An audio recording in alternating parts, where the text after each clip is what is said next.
Welcome back, everybody, to another episode of It's Called Football, the Vendetta Sports Media Premier League podcast, hosted by myself, Jerry Walker, and as always, Jackson Fyda. Jackson, exciting, interesting week of Premier League action. We also had the EFL Cup in between this midweek ahead of this upcoming week. But how are you doing this Thursday afternoon? Exhausted, but ready to talk some footy. So it's going to make everything okay. Oh, yeah. Nothing brightens the day like talking some football with people that love it just as much. So 100%. let's get into it. I think the one we highlighted is the match of the week last week. Go and check out that episode. Let us know how wrong we were on some of our predictions, how right we might have been. Yeah. But Man U, Man City. And God, Old Trafford was let down completely. Oh my gosh. I called Man U winning. I thought the energy would have gotten them over the line. I feel like because it's always like no matter how they're doing, when it comes time for the Manchester Derby at home, they show up. Mhm. This was like the worst performance I remember. I can't think of a worse performance off the top of my head at Old Trafford. Like they were just bad. Like I don't even think City was that good. I just think Man U was that bad. Yeah. That was my main takeaway from the game. Yeah, it was rough. Obviously, Man City winning 3-0. Erling Haaland back to scoring goals, had a penalty in the first half and another finish early on in the second. And at that point, scored 5 minutes or 4 minutes into the second half. You had a feeling this one was over and really might have gotten out of hand. Mm-hmm. Yeah, I'm just still thinking about it, like how like shocking it was. Like, okay, the penalty goal in the 26th minute, whatever, but they just looked bad throughout the whole entire game. The decision to bench Varane was absurd. I don't get it. That's a fireable offense. That is a sackable offense, in my opinion, from Ten Hag. And that's Why wouldn't you play your best center back when he's back healthy? He said it wasn't fitness, it was strictly tactical. So you're going to play Harry Maguire and Johnny Evans against Erling freaking Haaland.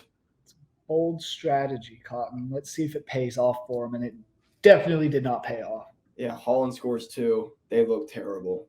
Yeah, I mean, it's 3-0. Yeah, and it didn't seem like Man U really had anything truly going for him at times. Dominated possession as City always does, 60-40. Shots 21-7 with 10-3 on target. So that was something that amazed me as well. Was Man U wasn't even really creating shots. No. And this one, looking at the City stats, it could have gotten way more out of hand. Mm-hmm. Off with Phil Foden getting a goal in the 80th minute. That just put it away. And there's a little scrappiness at the end of this one with Jeremy Doku once he came on. Him and Anthony were getting into it a bit. That's what these derbies are all about. And it was exciting to see because it's always fun and you get battered at home. Anthony was just upset because Garnacho subbed in ahead of him. But, yeah, I mean, he's been horrible. Yeah. Horrible since moving from Ajax. I'll take Garnacho or Anthony any day of the week right now. Oh, yeah. 100%. Man U's attack right now is absolutely horrible. Yep. I feel bad. Højlund actually, I think he's actually doing all right. He was completely invisible in this game, though. Apart from him, though, recently, I don't think anyone's been that good. They've been saved by Scott McTominay and Harry Maguire. So, that's not a recipe for success.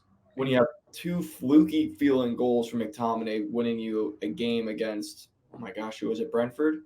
And then, then you have Maguire saving you in the Champions League right before this in a game that they should have lost. If those weren't I don't know if that didn't get the sirens going off in Ten Hag's head, oh shit, we need to figure this out. I don't know what would. But it showed in this game. They were just completely lacking of any attacking threat the entire match. It did not feel like they were going to score at any point. At no point was I like, oh shit, Man U might score. It was bad. And I mean, Christian Eriksen played a lot of that one. He got the assist. And this is something that I kind of was looking at. Was like, oh, okay. Man U had this extremely motivational, great win over Copenhagen midweek in the Champions League. 96th minute save of a penalty by Onana. Maybe that sparks the team. maybe that gets them going a little bit. Not at all. Team kind of just fell lackluster. I think the biggest missing for them was Casemiro not playing. That might have helped a bit. He is definitely, I would say, the best player on that team. 100%. And a guy I just don't. I've never been a huge fan of him, but Bruno Fernandes does not seem to do anything at the moment this season. Nope. He shouldn't be their captain. No. He's not a good captain. I don't know why they made him captain in the first place. Yeah. He's a whiny little. I don't even know how to describe him. He just whines a lot, just all the time, just yap about everything. Everything. He doesn't actually do much right now. He did his first few years. He's been pretty subpar recently, you'd have to say. I mean, why is he the captain?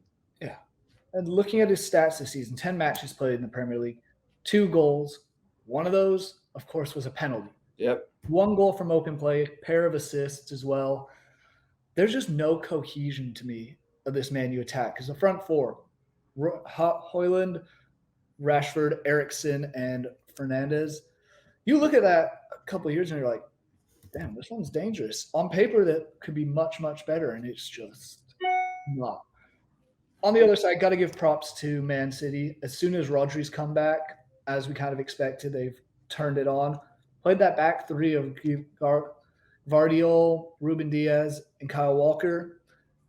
Having John Stones and Rodri as well, that's a dangerous defense to go against because they can kind of just shut it down and spring on the counterattack, which they do very, very well with Pep as the manager.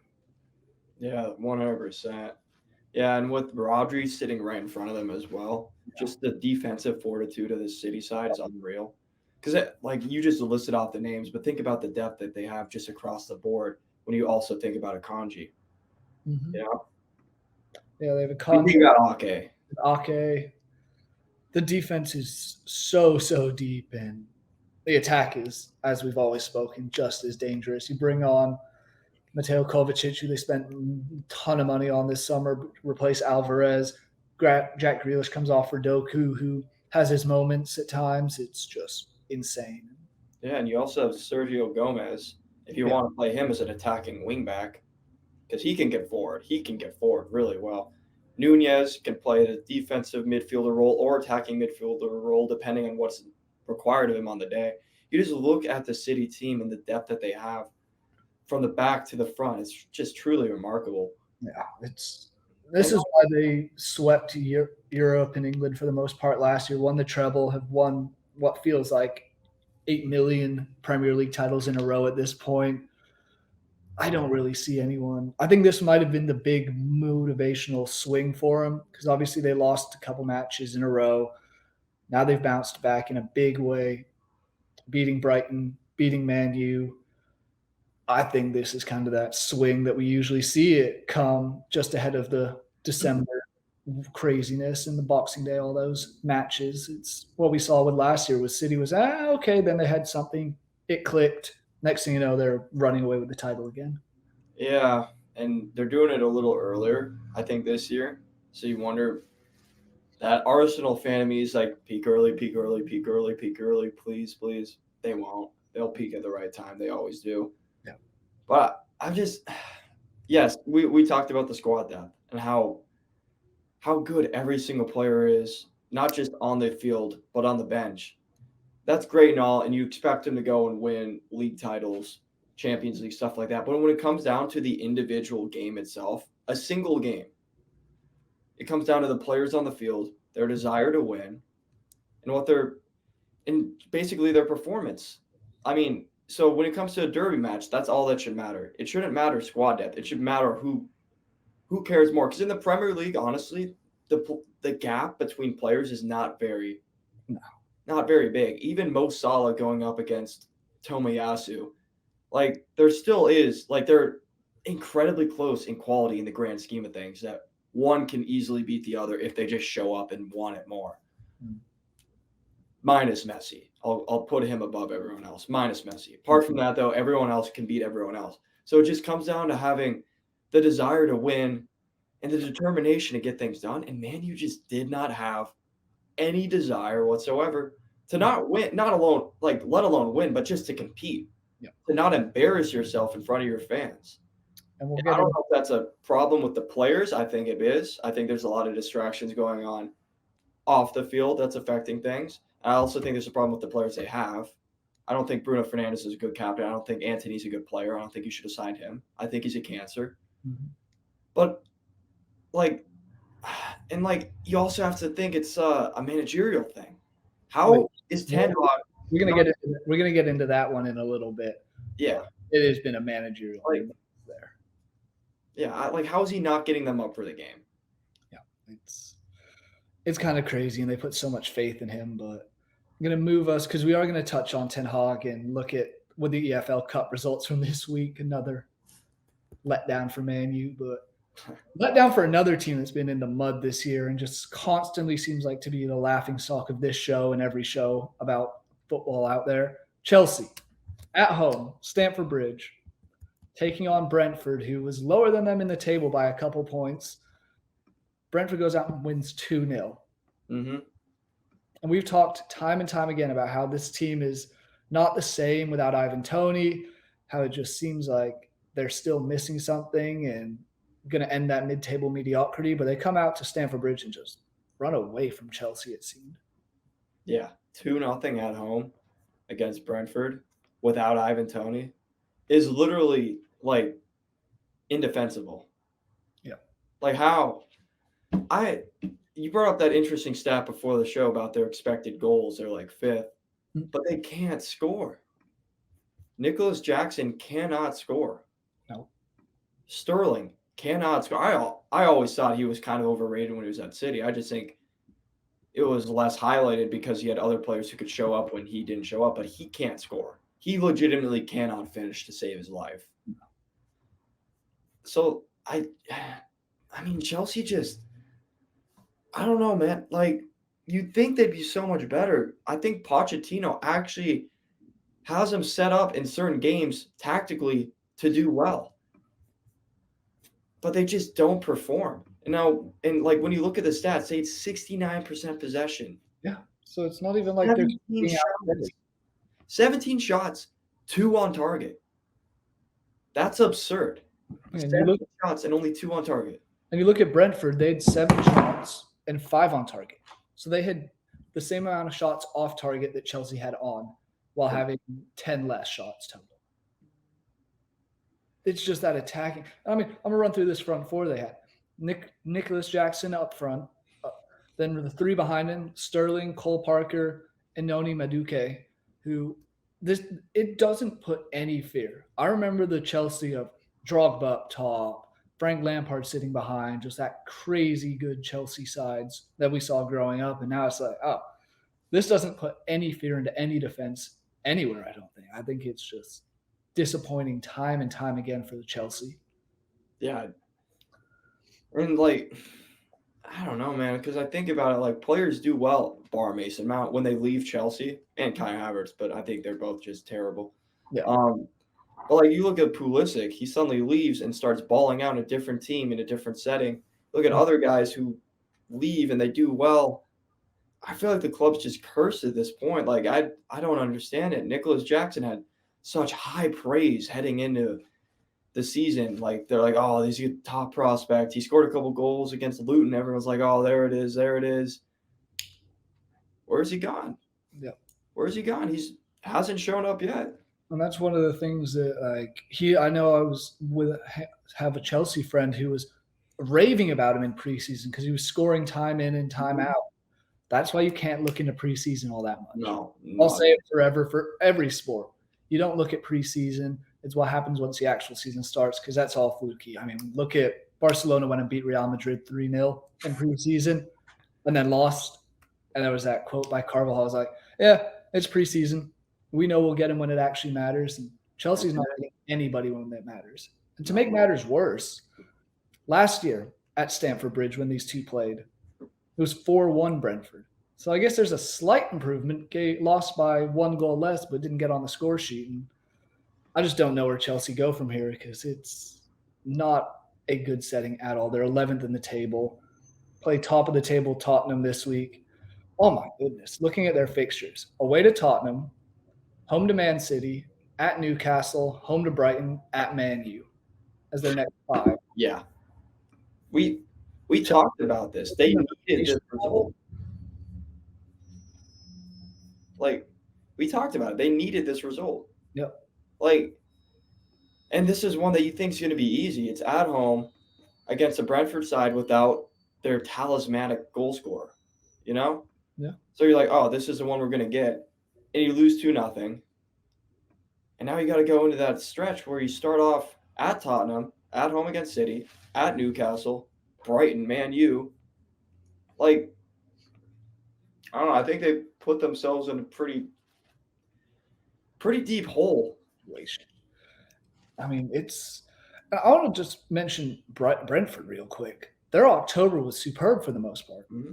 Drew with Forest on the first day and a little bit of a wild match. Got very, very unlucky. It was Fergie time in that 2-1 loss to Man U where McTominay scored 2 in stoppage time. Beat Burnley 3-0 as you're supposed to, and then beat Chelsea 2-0. They also took Arsenal late and lost 1-0 in the Cup right before October started. So they're not a bad team at all, and they're finding ways to win matches against anybody they can. And sure, like I said, unlucky loss against Man U, but they deserve to win that and very well could have. Yeah, and I mean, for what it's worth, they're sitting in 10th place right now, so they're in the top half of the table, and they're only 4 points off of 6th place. Yeah. So they're right in it for the European conversation if they start just getting the results going and going and going and going. Like, they've had a good start to the season for sure. Absolutely. One that I feel like they haven't been getting enough credit for. Yeah. Sure. No, they've definitely been one of the least talked about teams in that top 10 that's kind of as a surprise for everyone, because I think a lot of people had them finishing that 13, 14 range. And they had a decent year last year, but it kind of fell by the wayside late on. Guy who's on fire at the moment is Brian Mbeumo. A goal and an assist in each of his last 2 Premier League matches. If he can keep that going, he might be the guy to replace Ivan Toney. He's kind of stepping up when he's needed. He's an absolute baller, by the way. He always has been. Like, I forget, we were looking at the stats of like goal scoring midfielders, and he was right up there. Mm-hmm. Like, he scores a lot of goals. And now he's kind of playing more in that attacking role rather than midfield kind of role, and he's shining in it, you'd have to say. Oh, yeah.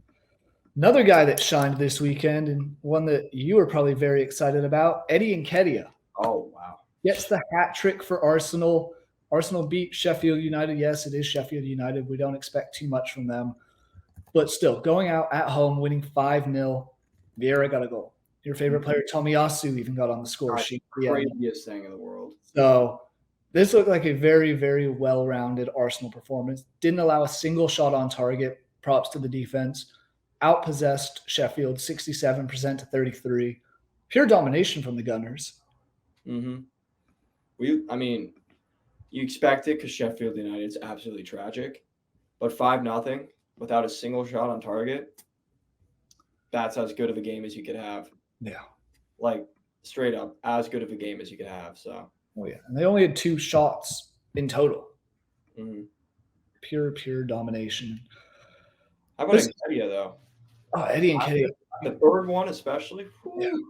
He's an absolute – he could be a star in the making. This is why he got his England call up last time. A star might be a little over-exaggerated. Good player in the making. Yeah, he could be a good number 9 for teams down the road. But I remember watching him on loan at Leeds, and he had the knack for finding the back of the net there, especially late on in games, and got a couple important goals in the promotion season. Now he's doing it at the Premier League level for Arsenal, and he's kind of stepped up extremely well and might even be replacing Gabriel Jesus at this point.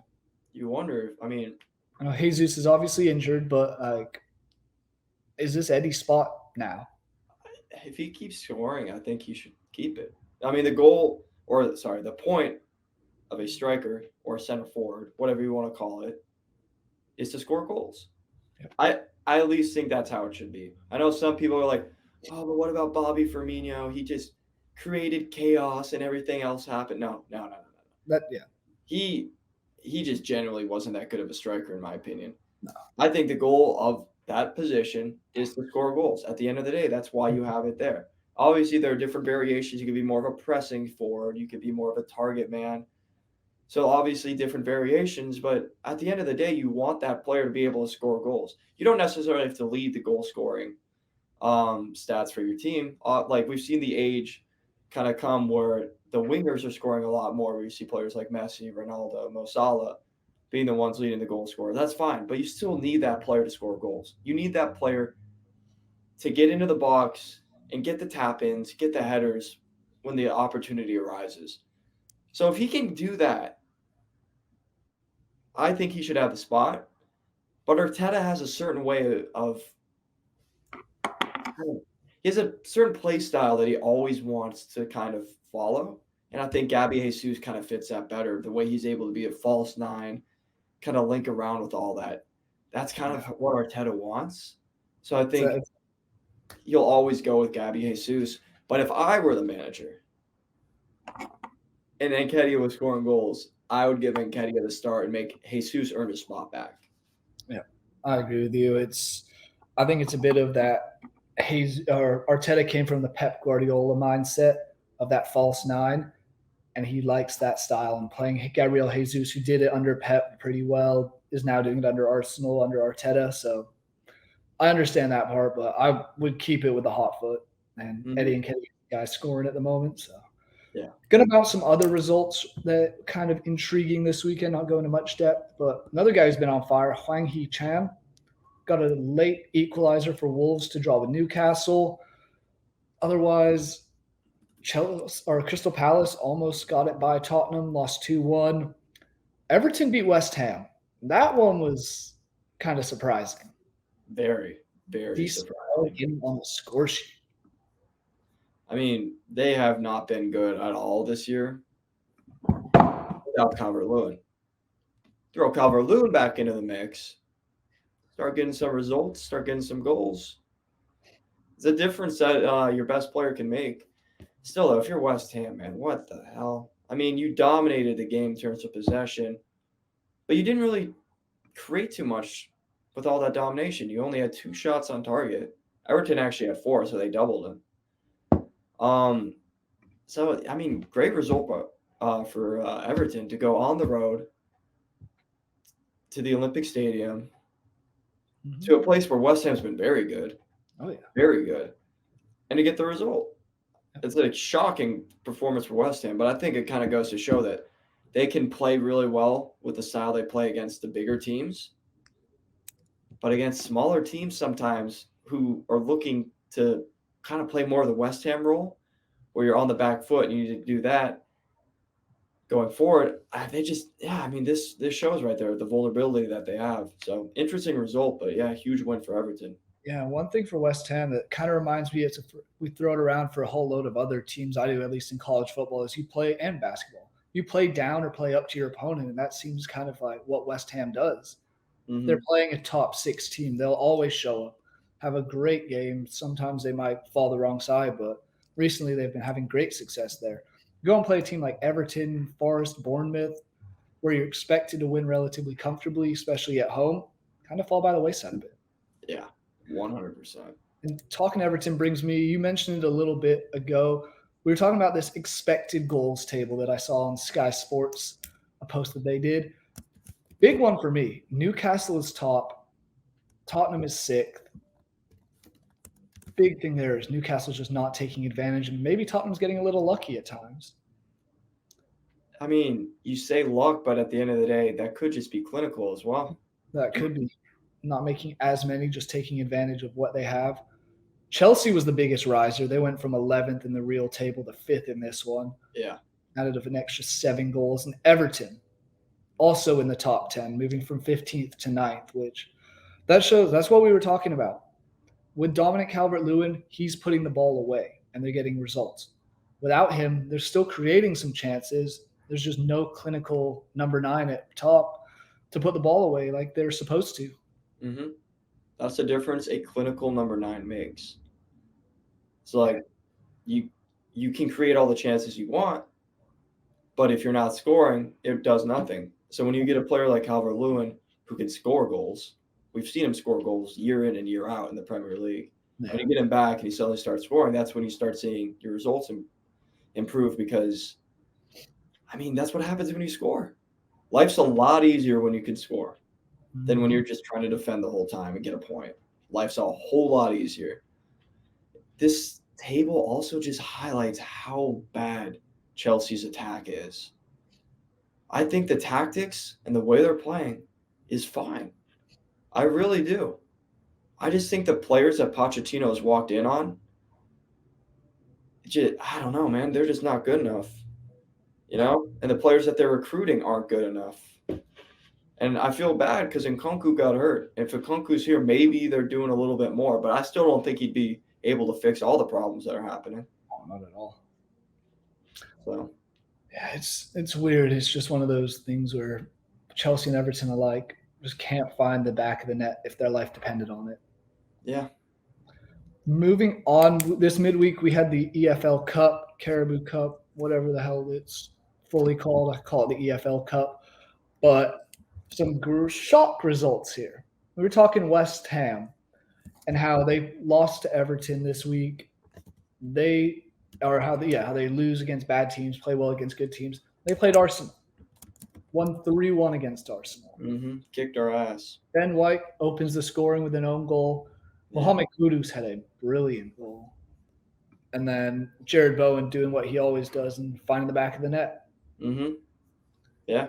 I mean, they straight up kicked Arsenal's ass. Yep. Like, there's no other way to put it. Down 3-0 till an Odegaard goal in, the 96th minute? Yeah. Like, they just completely night and day. It was night and day looking at the West Ham team from the Everton game just a few days prior in this game. This game, they showed up. Same place, too. They're at home, both games. But they showed up, played a bigger team. I wonder if it's just a sheer motivation factor that gets them going, Like, they just are up for the big games. But, yeah, they played well, man. I mean, Arsenal dominates possession battle. You figure that's going to happen. We also have a bunch of shot chances. West Ham only had 5, and they scored 3 of the 5. Like, 3 of their 5 total shots. So, I mean, clinical as hell. That's ridiculous. A 60% goal scoring ratio on not shots on goal, just on shots in general. If you're Mikel Arteta, you just gotta be wondering, like, what the hell? You kind of have to take your hat off and applaud West Ham and how clinical they were because they showed up and scored when they needed to. But if you're Arsenal, how do you not score? Before that minute, you have 12 shots. The vast majority of the possession. Oh, I'm sorry, 14 shots, actually. I was looking at the wrong stat. You have 14 shots, but only 3 get on target. That's just not good enough. Obviously, again, you could say it's the cup, whatever. Oh, we're just focused on Champions League and the Premier League. But, man, you want to play well in every single game at least, You want to play well. They didn't play well. West Ham did play well, and there's a reason they won 3-1. Absolutely, and it's just one of those things that they kind of just came out and had their plan, completed almost a third of the amount of passes Arsenal did. Same shots on target, like you said, just the clinicalness of it was the big difference maker at the end of the day. And that's what happens in these cup ties. It's really just at the end of the day who finishes their shots, and that's why we're seeing teams like Middlesbrough still in it. One I'm pulling for. I'm all aboard the Port Vale train. Let's see them get it done. Those two play in the next round, so one of them will be going home. Otherwise, Port Vale. Pretty much all Premier League teams left. Everton beat Burnley 3-0. 3 different goal scorers, and none of them were Calvert-Lewin, so that's kind of something. Yeah, that's interesting. Otherwise, Ipswich lost to Fulham 3-1. Chelsea beat Blackburn 2-0. Darwin Nunez had a great goal after a terrible touch. The Bournemouth crowd jeered him and scores the goal right after, cups his hand around his ears. Who's laughing now? Good win for them. But the other one I want to talk about in a little bit more detail. Man U, Newcastle. Man U had that loss 3-0 at home to Man City this past weekend, like we were discussing. Home to Newcastle, you think, okay, can't get any worse. It got worse. 3-0 again against the Gordies. It was bad. 2-0 down at the half. Yeah. It was looked like nothing was going their way. And they did have Casemiro playing this time as well. So I can't even say that. Still had that weird back four of Dallet, Lindelof, Maguire, and Reguilon. There was just nothing at all going for this team. And kind of not a surprise they got knocked out by a Newcastle team that just looked much more up for it. Yeah, I mean, 100%. I mean, this Newcastle team, they didn't even have all their best players playing. No. They had Callum Wilson on the bench. Isak's not playing. Trippier was on the bench. Almiron was on the bench. Dan Burn was on the bench. And Bruno Guimaraes was on the bench. They came in later, but they didn't start him. Yeah. And they were still kicking their ass before they subbed all their players in. Yeah. Dude, Lindelof playing center back now? He's also not very good. So you have that going on. Mason Mount, terrible. Absolutely horrendous. Martial, nothing. I just 3-0 at home to Man City. You're like, okay, we got to get things going. We have a cup tie against Newcastle. Huge chance, huge opportunity to gain some momentum, get some confidence going again. 3-0. I mean, Ten Hag's in trouble. Man U's in trouble. Yes. Right now, the confidence is at an all-time low. You have to figure, not all-time. Well, maybe in Ten Hag's tenure, it might be at an all-time low, honestly. And, yeah, I mean, I'm kind of lost for words because I was thinking they're going to have a great year. Yeah. I picked them to finish third in the Prem. It's not looking great right now, but who knows? A lot of season left to play for everything. 2 other points I want to make on this before we transition, kind of do a similar but different topic. Lewis Hall, 19-year-old, getting a goal for Newcastle. That had to feel good, and that's always cool to see these young guys scoring goals, especially when it's at Old Trafford against Man U. And the Newcastle fans. This kind of leads us into the next one. They were chanting at Erik ten Hag and the Man U board, you're getting sacked in the morning. Do you think it's time for Man U to sack him and move on? Not yet, but it's close. It's getting really close. I mean, the problems off the field, I feel like, aren't his fault. Most of them. Some of them, I think he could have done a better job. I think the Sancho situation, he could 100% be handling that better. Yeah. But on field, man, you got to get the results if things aren't going great off the field. You got to at least perform, and they're not performing. 3-0 at home to City, 3-0 at home to Newcastle. And not just that, your players look disinterested. They don't look motivated. They don't look tactically aware. You have Maguire, Johnny Evans, and Lindelof playing as your center backs. Everything that's happening right now is going poorly.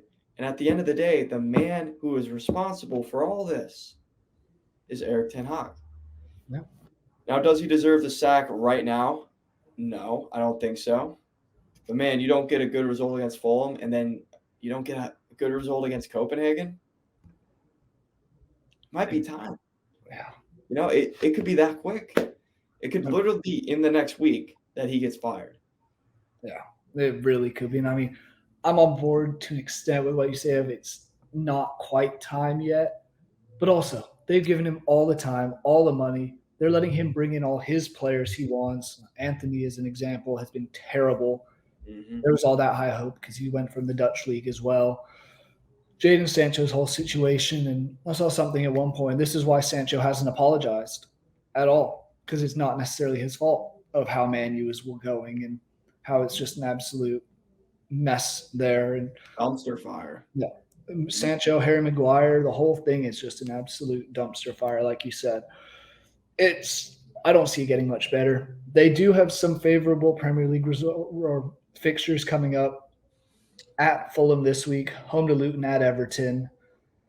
So if you don't win all 3 of those and even lose 1 or 2 of those, you got to go, dude.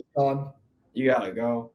And who would have predicted that coming into the season that Erik ten Hag would be one of the first managers to be sacked? I guess looking back, could have had a feeling with the whole takeover thing going that maybe there could be some problems. But you just figure with the great year they had last year under him, with that same kind of core, and you add a bit more with Mount and Hoyland, you just figured they'd figure it out. I thought Ten Hag was a good manager. I still think he is a good manager, to be fair. Just because things aren't going well doesn't necessarily mean you're not a good manager. It just might mean you're not good at that particular job at that particular time. But man, dude, I had him finishing third. I thought they were going to be great. They have been so disappointing. Even the games that they're winning, they look so bad while doing it. Yeah. The Copenhagen game last week, perfect example. That was last week. You get the win, but penalty save, Copenhagen hits the post. Like, I don't know, man. I think he's a few games away from getting sacked. I think they're holding off because you can see this as a bad stretch, and you figure if anyone's going to turn around, Ten Hag could be the guy to do it. But yeah, you don't pick up some results in these next 3 games, and throwing the Champions League game, it's going to be vital. Then yeah, he probably should be walking. And we also have that international break coming up mid-November, around the 13th to the 21st that week. So if things aren't looking good going into that, I could see that be a time where they sack him right before and then have a new manager kind of come in and try and fix everything up, because something needs to change for Man U. And I don't know what it is, but I hope nothing really does change, because I'm loving how the recent results are going. It's awesome. But we are going to now take a look at the upcoming week of matches, starting with what our match of the week is. 2 teams that had very opposite results in the EFL Cup this past week. Newcastle are hosting Arsenal. What are you expecting from the Gunners? Do you think they bounce back? Do you think it's Newcastle's kind of to lose, and can they keep the momentum from their win at Old Trafford going? Yeah, this one's an interesting one for sure. Mainly because Newcastle can either show up and be arguably the best team in the Premier League, or they can just be absolutely horrendous. And you wonder, every time I think they're going to gain momentum, they take a step back. So I don't really think the Carabao Cup's going to play a huge factor.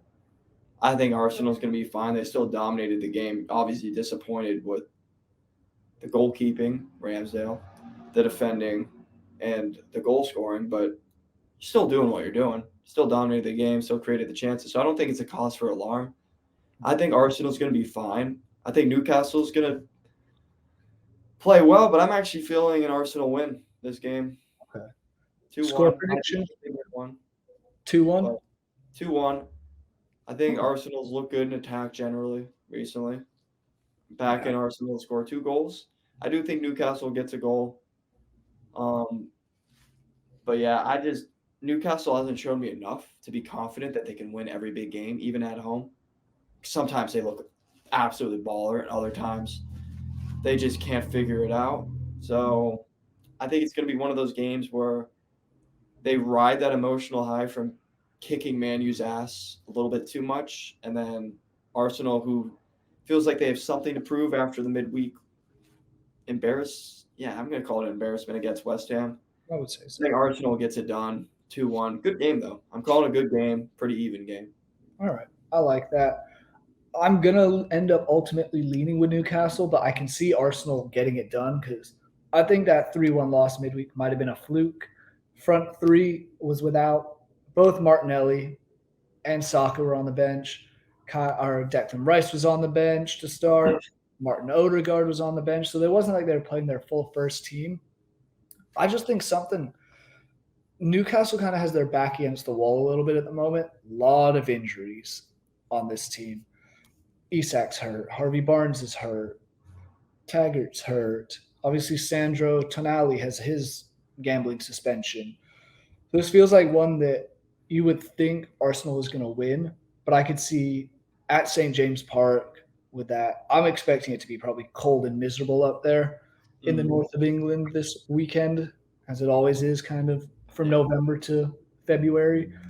that this is going to be a tough one for Arsenal to get, and I'm going to back Newcastle to win 2-1. Take the reverse of yours. Fair. I mean, definitely could see that happening too. Again, it depends on what Newcastle team shows up. I think Arsenal's going to show up and do what they've been doing. It just depends on what Newcastle team shows up. That's what I think will determine the game. Yeah. I do back Callum Wilson to get a goal. I think he'll kind of star a bit in this one. But we'll see. That's the Saturday afternoon match, the 1:30 Eastern time, ahead of daylight savings. Whoop-de-doo. Another match that we kind of were looking at is, this could be interesting. Tottenham and Chelsea. Two London teams seeming to go in the opposite directions at the moment. Tottenham have won 4 straight across all competitions. Chelsea beat Blackburn, but obviously had that terrible loss against Brentford after that crazy draw that they kind of should have won against Arsenal. So are you expecting Tottenham to continue their hot start and run over the Blues? Yes. Tottenham's so good in their attack, and their defending's very good as well. Chelsea's defending, very, very lackluster. Their attack has been abysmal. So I just don't see any way in which Chelsea wins this game. I genuinely do not at this point see any way in which they win this game. Yeah. Tottenham has been by far the best team in the Prem, and I think they're going to continue it, and they're going to win by multiple goals. Son's been amazing. Kulusevski's been good. Richarlison has been good, even though he hasn't been amongst the goals as much as he'd like to be. He has been good. Yeah. Maddison's been incredible. And then looking at the defense and the goalkeeping situation, it's been phenomenal as well. Vicario, what a signing. Honestly, what a signing. To replace Lloris, you go out, spend less money than most people spend on keepers to get Vicario, and he's been phenomenal for them. Van de Ven and Romero partnership, phenomenal. They've just been so good across the board, and it pains me to say it. It pains me to see them doing this well. But Postecoglou has him playing so well. And I think, honestly, just his hope, not just his tactical knowledge, but he just strikes me as such a personable manager that I think that's why they're doing so well. He's just a guy. He's just a guy. He's the kind of guy you'd want to hang out with at a pub, Postecoglou. He's freaking hilarious. So when you add that with his tactical acumen, I think all that's coming together. They're just so good. Chelsea, complete opposite. So I think Tottenham wins. I'm going 3-0. No, I like that. And on the Postecoglou note, that is very, very true that he is kind of much more of that personal guy, because recently their manager situation has been a bit tough. Conte, not exactly the happiest guy. Nuno Santo, Jose Mourinho, Pochettino, they're all very much strict, go to work, win games, and kind of go home. Postecoglou seems to have this team gelling perfectly. Maybe Harry Kane leaving was a blessing in disguise. You wonder, right? That's something I want to just mention. How is he ever? Is he not even going to win a trophy in Germany this year? He's doing everything he can, to be fair. I mean, for those who don't know, the DFB Pokal Cup. Yeah. Bayern Munich were playing, I'm going to butcher the hell out. Third tier. Yeah, a third tier team. FC Saarbrücken, tried my best. We're up 1-0 after 16 minutes, and a 96th minute goal won it for the third division side to knock Bayern Munich out in the second round. Bayern Munich won last weekend 8-0. I know this isn't a Bundesliga one, but just want to say, Harry Kane, you can leave Tottenham, but Tottenham can't leave you. I know. I feel bad because he's actually having a remarkably good season. Yeah. He's scoring. I mean, that half-field shot he had. I mean, oh my gosh. He's playing so well. Yeah, it's just something about when you can win trophies just falls by his wayside. I don't know what it is. Back to Tottenham. That would be ironic. He leaves and Tottenham goes and wins the Premier League this year. You know what? As much as I hate Tottenham, just for the pure comedic factor, I would actually kind of like it. It would be wild. My prediction for this one, big thing, Tottenham is unbeaten at home. 4 for 4, outscoring opponents by, I think they've only conceded twice, scored about 10 goals. I have them doing the same thing you said. You said 3-0. Yeah. I do too. I think they run rampant. I think Son gets a pair. James Maddison gets at least 1 assist. And I'm going to say Richarlison gets on the goal sheet as well. So that's my prediction for this one. Otherwise, there was just one other one we kind of want to briefly touch on, although we've talked about them a ton on this show. Man U playing Fulham. This seems like a trap game again for Man U. Oh, yeah. This seems like one that Fulham's going to come out and Man U's just going to implode on themselves once again. I do think the Devils will get it done. I do think they somehow turn around, but that's less to them being good and more Fulham being very bang average. Yeah, if you're Marco Silva and Fulham, though, you got to look at this and be like, they're wounded. We have to strike now. You know? If you get a goal early, Fulham wins. If Fulham gets a goal early, they win. Mm-hmm. If not, I think Man U wins. Yeah, I think if they can keep the pressure on early, like you say, get a goal and make Man U feel uncomfortable at Craven Cottage, because that's one of the more – fans are right on top of you there. Mm-hmm. It's not exactly like some of the bigger stadiums where fans are a little bit away. But the fans are right there, and they will make it a living hell for Man U if they go up 1-0. So I would love to see it. I just think it falls the other way, but we'll see. I think Man U does win 1-0 with some fluky-ass goal. But I think they will win. But they will look horrible doing it. Yes, they will. Are there any other matches for this upcoming weekend that you want to go into a little bit more detail on? Or I mean, we covered the majority interesting ones. City should kick Burnley's ass. Brentford West Ham has the potential to maybe be interesting. But, I mean, I feel like it's going to be a slogfest. I don't think anyone's going to actually enjoy watching the game. I mean, Wolves is starting to string some results together. So, them against Sheffield United. Otherwise, it's like, what, Burnley, Crystal Palace? Yeah. I mean, kind of just a dumpster fire match. Everton, Brighton. I mean, who knows with Everton? This could be one that they come out and surprise you. We talk about it, how they play well at times against good teams. Yeah. Could be. It's at home. Slight advantage maybe, but I'm backing Brighton to win that one. Forest and Villa. Villa, I think, wins comfortably. You think Turner gets benched? Ooh, that's an interesting one, because let me see. For who would come in? You think Wayne Hennessy would take over? Odysseus. Vlachodimos. Yeah, I forget how to say his name. It's way too Greek for me, but he's good. Ooh, he is. I could see Matt Turner getting benched, but it's not like all the results have necessarily been his fault as of late.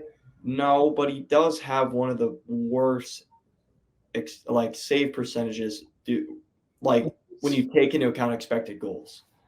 So that's true. Yeah, he's had a very poor October, and I think it'll be interesting to see if that kind of forces him onto the bench. You know, I can see it. Yeah, I think it's going to be. I think that'll be one of the more interesting storylines to watch, especially from a US M&T perspective. That's what I'm interested to see with that game. Is that something I don't know a ton about? Does the U.S. have other goalkeepers coming up the ranks that could potentially replace Matt Turner if he stops getting play time? I would still consider Matt Turner the clear number one for the U.S. team. But in the future, yes. But right now, not really. I think, I mean, Gaga's obviously the one everyone's hyping up, but he's probably 4+ years out from really starting to make some noise. I mean, Zach Steffen is just not that good. He's not doing anything right now. And then Ethan Horvath wasn't even included on Nottingham Forest's friggin' Premier League squad. He's literally the backup to Turner's backup, so he's not going to be the guy. So I think right now, if you're a U.S. fan, you want Turner to figure it out fast because you want your keeper getting regular minutes. So interesting thing to watch. That's something I hadn't really thought much of, but especially with that international break coming up relatively quickly, something to keep an eye on. This one, last one, just to mention, Luton at Liverpool, or Luton home to Liverpool. I think this is going to be an absolute battering. Yeah. I'm taking Liverpool to win 5 or 6-0. I think 3. I don't think it'll be that bad, but 3-0. Yeah. Yeah, I think Salah gets a hat trick, and this looks like a good one for Liverpool to kind of get the juices flowing once again, because The crazy they haven't been bad. It just seems like Liverpool hasn't really done much. They're sitting at 4th, 3 points back of Tottenham, 1 point right behind Arsenal and Man City, but it seems like they're missing something still. Yeah. But even with all that, they're still in 4th. Yeah. You know, like that's actually pretty impressive. I agree. They don't have that bite that other Liverpool teams had.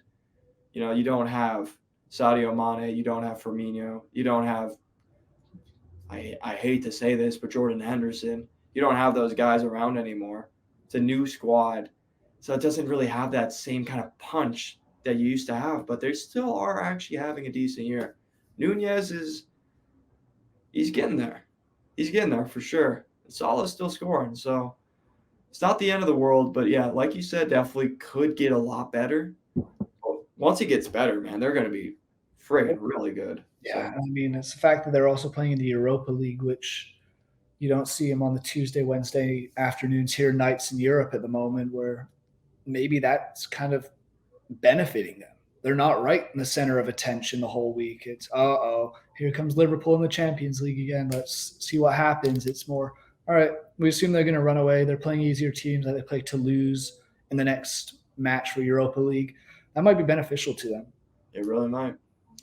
Otherwise, Jackson, any final points before we wrap up episode 11 of It's Called Football? Nothing much on my end. I'm just looking forward to the weekend. And again, Matt Turner, man, that's like actually the main thing I'm curious about is whether he will retain his starting spot. Because I've seen multiple blog posts from Forest fans. I'm assuming they're fans because it's a Forest blog, but saying that Turner has to face the bench. He has to get benched. So, and he's facing a very tough team in Aston Villa this weekend. So, if he does retain his spot and they get thrashed by Villa, you figure he's got to get benched. Yeah. So it'll be an interesting week for all you Matt Turner fans out there, for sure. Yeah. For me, I just want to say battle of the relegation sides from the Premier League last year, Leicester and Leeds.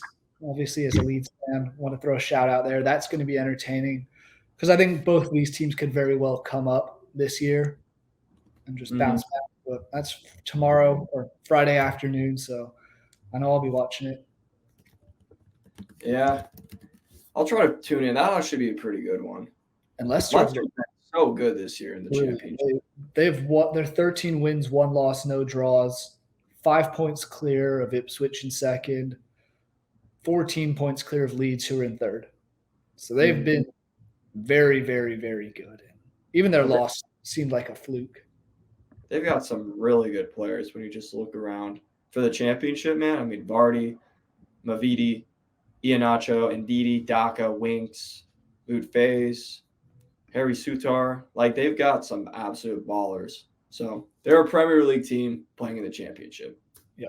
And Jamie Vardy's finding his goal scoring again, 4 goals on the season. So Leeds are going to have their work cut out for them. I'm optimistic, but it's also Leeds, so I'm never that optimistic.